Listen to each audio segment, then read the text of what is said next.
Welcome one and all, Nyanko here, and today I am back to talk about a new book I just read. Now, the book in question today is Kate Atkinson's Life After Life.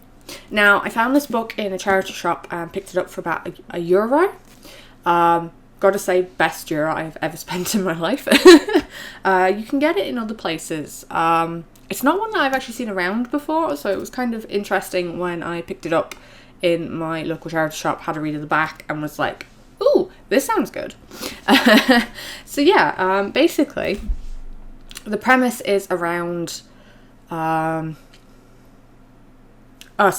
who is a little girl, and we follow her life and her deaths, basically. So yeah, it starts out in February 10th, 1910, with a little baby that is stillborn. And then the clock seems to reset, and then she's born again, but this time she survives. And then you follow her life up until a certain point where she dies again, resets. And it's just basically like a continuous circle of following her life, her dying, resetting, getting to that point again, finding ways around it, and so on and so forth. Sorry, still not feeling 100% here. It's very interesting. Her writing is really compelling, and it sucks you in, and you just kind of lose track of time reading it. It's not a book I would recommend if you like a concrete ending, though, because technically it's more a series of like little mini stories about what ifs and stuff like that. So I don't want to get too into it because I don't want to ruin it if any of you guys do want to go and read it. But yeah, it gets to points where there's like big historical events, and at one point she just gets stuck just constantly in this same loop because she can't figure out how to break it, so that she survives past that point, which I found that one was actually really, really good, because it keeps getting more and more exaggerated what she has to do to try and survive. And yeah, it even leads to attempted murder in one of them, which is quite fun. Now, one of the things I did actually find really just absorbing about the writing was the author would like drop a little bit of a tidbit about something in one of the lives. Ursula would then die and reset, and then we'd be like, oh, wait, what about this little bit of juicy information over here? And then she like comes back to it in like another life, and it's like expands upon that information more than she did in the first time it was brought up, which is quite interesting. It also is very well, like all of the characters are really well written. So you've got like Sylvie, who is Ursula's mum, and you've got Hugh, who is her dad. They're like middle class in like the 1940s into like the 1950s and that kind of thing. So he's a banker, she's a stay-at-home mum. She has an older sister called Pamela, and she has an older brother called Maurice, who she doesn't actually like. I don't think anybody in the book actually likes Maurice. He's a bit of an ass. And then she's got two younger brothers. She's got Teddy, and she has Jimmy. Now, Ursula and Teddy seem to have the best bond in terms of closeness, because they're both named after bears. With Ursula in like Ursa Minor kind of thing. And obviously Edward, nicknamed Teddy, so they seem to have the closest bond. And then she does have a really good bond with her sister as well, but it just seems to be there's like a special connection between her and her second youngest brother, because he's the one after her. And Teddy is kind of the family favourite. So yeah, and then there's other like characters that they grew up with, and then, you know, they come into new events. So it follows like the Spanish flu, World War One, it goes into World War Two, and the latter half of the book mainly covers World War Two and the events that could have happened in her life. So in one life, she goes over on a tour of Europe, staying in different people's houses, practicing different languages, and she ends up staying in Germany pre-World War Two. but post World War One. Falls in love, gets married, and it follows her life there. And then another time she's in World War Two, but instead of staying in Germany, she came home, and she is like helping out during the Blitz and stuff. But each life kind of follows a what if. So there's a couple of like romances that she has as a child, like innocent crushes on people, and then it's different lives flesh out what would have happened if she had have followed through with any of these romances. And it's really good. The writing is compelling. It's really easy to follow through. You know, you get more information as you go forward. Now, there is no concrete ending, like I said. It's more like short mini things. And it's never really explained why she's in this loop. Which I wish we could find out more about that. Like, why this particular girl? Why is she in this cycle?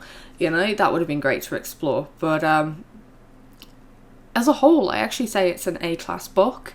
Good story writing, bar certain things that she's left ambiguous, I think on purpose. There's no major plot holes that I can see when I was reading through it. The characters, like I said, are really well written, really compelling. Poor Ursula, bless her, is seen as an odd, peculiar child because she actually has vague memories of all of her past lives. So like she'll come into a section, like it's almost like when she's coming into the crossroads and she gets this really bad sense of deja vu. I've been here before, something bad is coming. And she desperately tries to find a way around it. But because of all of these different lives and all of these different memories and stuff that are kind of like swirling in her head, she's seen as being peculiar. So they end up like signing her up with a child psychologist. Which is quite interesting because, you know, that is something that you never really think about when it comes to like time travels or time loops, is people thinking that you're insane. And I mean, especially as well for a young child in the 1910s, to be quoting that they know what's going to happen in the future, or they're like, I think I've been here before, or you're going to die, basically. You know, it's an interesting perspective that a lot of writers of like time travel things or like time loops don't seem to really take into retrospect, because they're just like, oh yeah, this happens, and then they die, they reset, that kind of thing. Whereas Kate really does a great job of, you know, having the psychological aspect of what this would do to you, like, explored. And there is one life where she freaks out. All of everything is just swirling in her head. She panics, she freaks out, and she like runs through the city in London, and it ends up with her being admitted to a psychiatric hospital for some rest and recovery, which is in itself really interesting to see, because I mean, at this point you've read like 10, 11 different lives. Actually, I think it might even be more than that. And, you know, all of this is swirling in her head with the present life that she's currently in, or the present version of the life she's currently in. And it becomes too much for her. Which, again, isn't something that is actually ever really explored, I don't think, in media when it comes to, like, timey-wimey, wibbly-wobbly stuff. Sorry, quoting Doctor Who there. But yeah, like I said, it cost me £1 in a charity shop. The book will probably be passed around to a couple of my friends and my family who I think would really enjoy it, and then it'll probably go back. This is where I actually get most of my books from charity stores these days, well, bar my manga. I just go once a week, have a mooch round, you know, pick out some books that look interesting. Costs you €1 here or there, so a £5 for 5 books usually where I go. If it's a good book, wonderful. If it's a bad book, it's not really that, you know, you didn't pay a tenner for it at least. So you can just like take it straight back down, give it back to them, that kind of thing. Also, supporting charity is a good thing. More people should do this.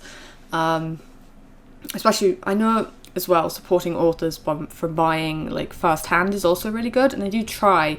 So there's certain books like actually no, I'm going to make a video on that book, so I won't mention it. But sometimes I pick up a book in a charity store and say it's the second part of a series, or it's like the third part of a series, but it's caught my attention, I will then go and say maybe browse on Book Depository or Amazon, or go into like Easton's and look for parts 1 and 2 if I can't find like the other parts in the charity stall. So I kind of have a balance, because, you know, the bank account is not all encompassing. So sometimes you got to shop smart when it comes to books. And I do that a lot. I do like to donate to charity and buy from charities when I can, especially charities that deal with like mental health, which is the one that I buy from in my local town, and ones that help with like homelessness as well, 2 of my big ones. So yeah,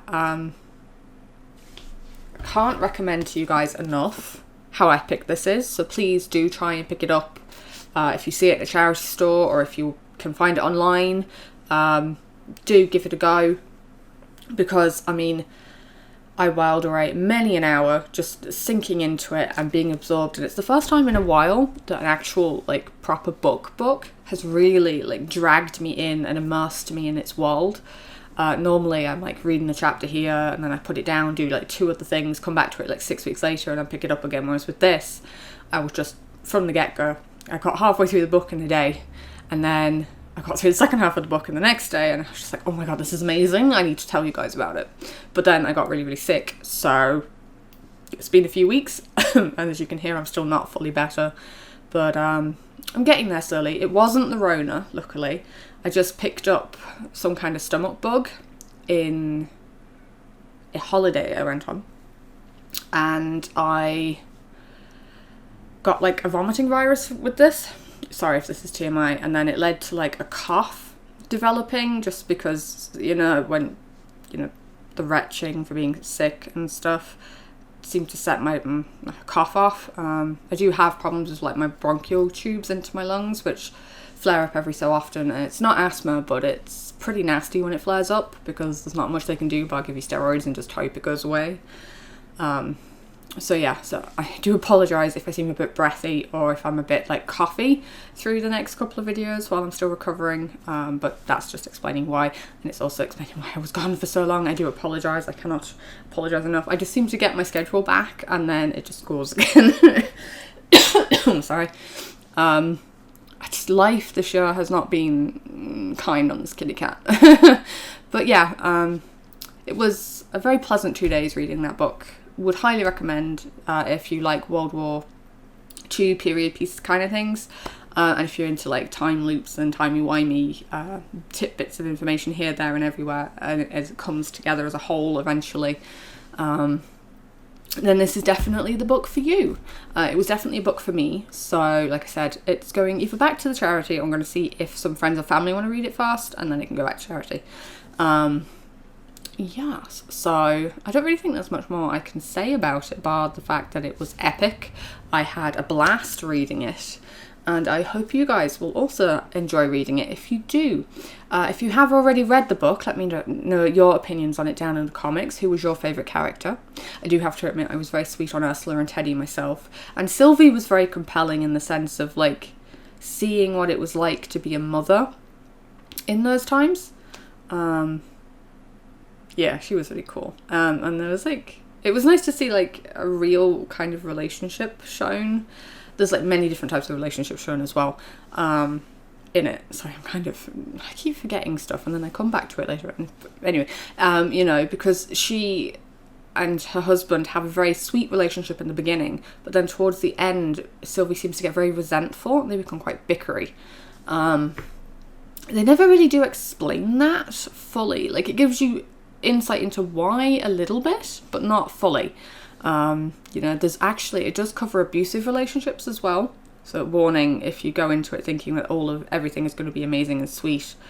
There is also there is a storyline that follows like sexual abuse in it as well when she's young, when Ursula's about 16. So again, be warned going into it, just so that like you're not surprised when it happens, because I don't want anybody who may be recovering from that aspect of their own life to be triggered if, you know, or during the book that I've recommended. So if that's something that you wouldn't be interested in, again, you can skip it, not a bother. I thought it was very well covered and very well handled. just showing what would happen in that kind of situation, you know, especially in those times, because it did happen and it was never talked about enough, which I thought was really, you know, again, there's loads of stuff in the book that you're like, damn, yeah, I knew this kind of stuff happened, but like nobody ever talks about it.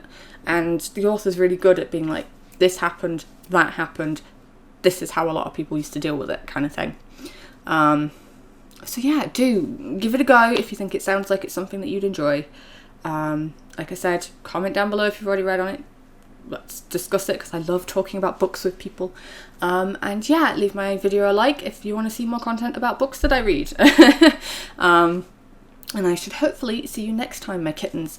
Love you. Ciao.